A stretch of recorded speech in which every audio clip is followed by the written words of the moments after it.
तर तिथं गडचिरोली जिल्ह्यातही उन्हाचा तडाखा चांगलाच वाढतोय। पारा 41 अंशाच्या वर गेल्यानं उष्माघाताचा फटका बसणाऱ्या रुग्णांवर उपचार करण्याकरता उष्माघात कक्ष तयार करण्यात आलेले आहेत। जिल्हा सामान्य रुग्णालयासह सर्व उपजिल्हा रुग्णालय आणि ग्रामीण रुग्णालयांमध्ये देखील सोय करण्यात आल्याचं जिल्हा शल्य चिकित्सक डॉक्टर माधुरी किल्नाके यांनी स्पष्ट केले आहे। रुग्णालयांमध्ये उष्माघात कक्ष जे आहे, कोल्ड वॉर्ड ज्याला आपण म्हणतो, ते आपण तयार केलेले आहे। आपल्या जिल्हा स्तरावर जे आहे 7 कोल्ड वॉर्ड आहेत त्या, आणि सर्व SDH लेवलला, RH लेवलला आणि WH लेवलला एक कोल्ड वॉर्ड जे आहे आपण तयार केलेले आहे।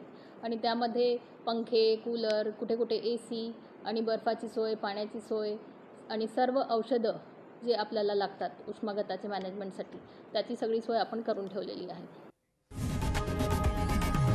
लोकशाही मराठी ऐका, पहा, जागरूक रहा।